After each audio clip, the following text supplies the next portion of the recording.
اے خدا بحق علی رضا رضائے علی کے واسطے با طفیل آل جعفری سید اولیاء کے واسطے۔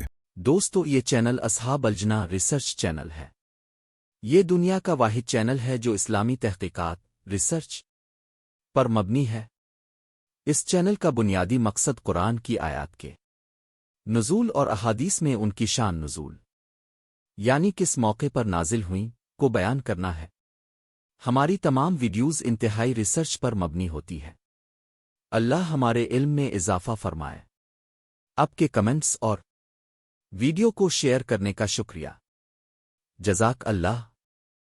تو چلیے آج کی ویڈیو شروع کرتے ہیں۔ اعوذ باللہ من الشیطان الرجیم۔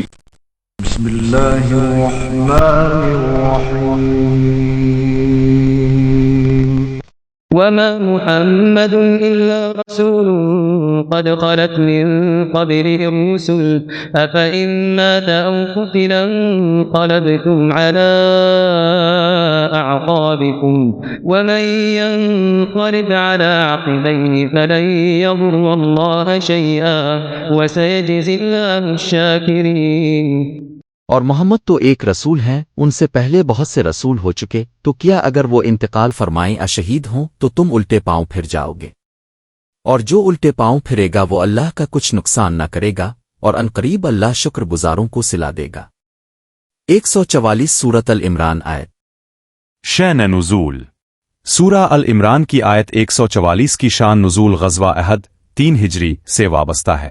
جب جنگ کے دوران یہ افواہ پھیلی کہ نبی کریم صلی اللہ علیہ وسلم شہید کر دیے گئے ہیں تو کئی صحابہ بد دل ہو گئے، جبکہ کچھ نے سوچا کہ اب دین باقی نہیں رہا۔ اس نازک موڑ پر مسلمانوں کو یہ یاد دلانے کے لیے یہ آیت نازل ہوئی کہ محمد صلی اللہ علیہ وسلم صرف رسول ہیں اور ان سے پہلے بھی رسول گزر چکے ہیں، دین ان کی ذات کے ساتھ وابستہ نہیں۔ اسی آیت کو بعد میں صحیح بخاری کی حدیث 1241 کے مطابق سب سے تاریخی اور نازک ترین موڑ پر استعمال کیا گیا، جب رسول اللہ صلی اللہ علیہ وسلم کے وصال پر شدید غم و ہراس پھیل گیا اور حضرت عمر سمیت کئی صحابہ صدمے میں تھے۔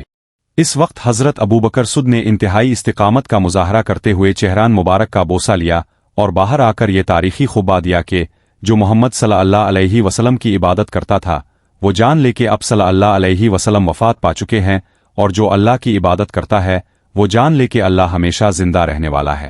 انہوں نے یہی آیت تلاوت کر کے امت کو کمال حکمت سے سنبھالا اور صحابہ کو یقین دلایا کہ انبیاء بھی دنیا سے رخصت ہوتے ہیں مگر دین توحید ہمیشہ قائم رہے گا۔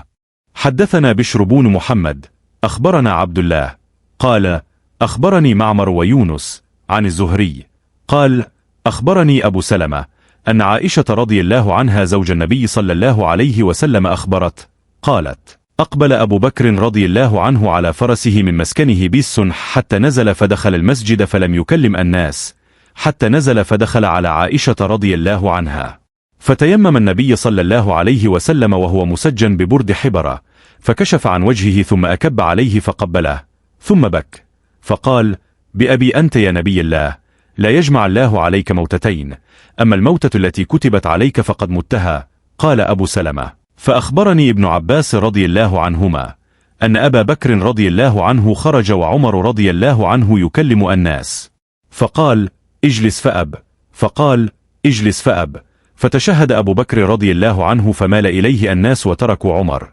فقال أما بعد فمن كان منكم يعبد محمدا صلى الله عليه وسلم فإن محمدا صلى الله عليه وسلم قد مات ومن كان يعبد الله فإن الله حي لا يموت قال الله تعالى وما محمد إلا رسول إلى الشاكرين سورة آل عمران آية 144 والله لكأن الناس لم يكونوا يعلمون أن الله أنزل الآية حتى تلاها أبو بكر رضي الله عنه فتلقاها منه الناس فما يسمع بشر إلا يتلوها البخاري 1241۔ جب نبی کریم صلی اللہ علیہ وسلم کی وفات ہو گئی، ابو بکر رضی اللہ عنہ اپنے گھر سے جو سنہ میں تھا گھوڑے پر سوار ہو کر آئے اور اترتے ہی مسجد میں تشریف لے گئے۔ پھر اب کسی سے گفتگو کیے بغیر عائشہ رضی اللہ عنہا کے حجرہ میں آئے، جہاں نبی کریم صلی اللہ علیہ وسلم کی نعش مبارک رکھی ہوئی تھی، اور نبی کریم صلی اللہ علیہ وسلم کی طرف گئے۔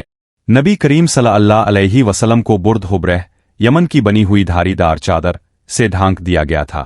پھر آپ نے نبی کریم صلی اللہ علیہ وسلم کا چہرہ مبارک کھولا اور جھک کر اس کا بوسہ لیا اور رونے لگے۔ اپنے کہا میرے ماں باپ اب پر قربان ہوں اے اللہ کے نبی۔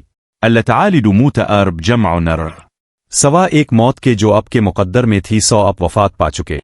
ابو سلمہ نے کہا کہ مجھے ابن عباس رضی اللہ عنہما نے خبر دی کہ ابو بکر رضی اللہ عنہ جب باہر تشریف لائے تو عمر رضی اللہ عنہ اس وقت لوگوں سے کچھ باتیں کر رہے تھے۔ صدیق اکبر رضی اللہ عنہ نے فرمایا کہ بیٹھ جاؤ۔ لن عمر رضي الله عن من پھر دوبارہ اپنے بیٹھنے کے لیے کہا۔ لن عمر رضي الله عن من آخر ابو بکر رضی اللہ عنہ نے کلمہ شہادت پڑھا تو تمام مجمع اب کی طرف متوجہ ہو گیا اور عمر رضی اللہ عنہ کو چھوڑ دیا۔ اپنے فرمایا اما بعد، اگر کوئی شخص تم میں سے محمد صلی اللہ علیہ وسلم کی عبادت کرتا تھا تو اسے معلوم ہونا چاہیے کہ محمد صلی اللہ علیہ وسلم کی وفات ہو چکی، اور اگر کوئی اللہ تعالیٰ کی عبادت کرتا ہے تو اللہ تعالیٰ باقی رہنے والا ہے۔ اللہ پاک نے فرمایا ہے اور محمد صرف اللہ کے رسول ہیں اور بہت سے رسول اس سے پہلے بھی گزر چکے ہیں۔ الشورین تک اپنے آیت تلاوت کی قسم اللہ کی ایسا معلوم ہوا کہ ابو بکر رضی اللہ عنہ کے آیت کی تلاوت سے پہلے جیسے لوگوں کو معلوم ہی نہ تھا کہ یہ آیت بھی اللہ پاک نے قرآن مجید میں اتاری ہے۔ اب تمام صحابہ نے یہ آیت اب سے سیکھ لی، پھر تو ہر شخص کی زبان پر یہی آیت تھی۔ بخاري شرف حدث 1241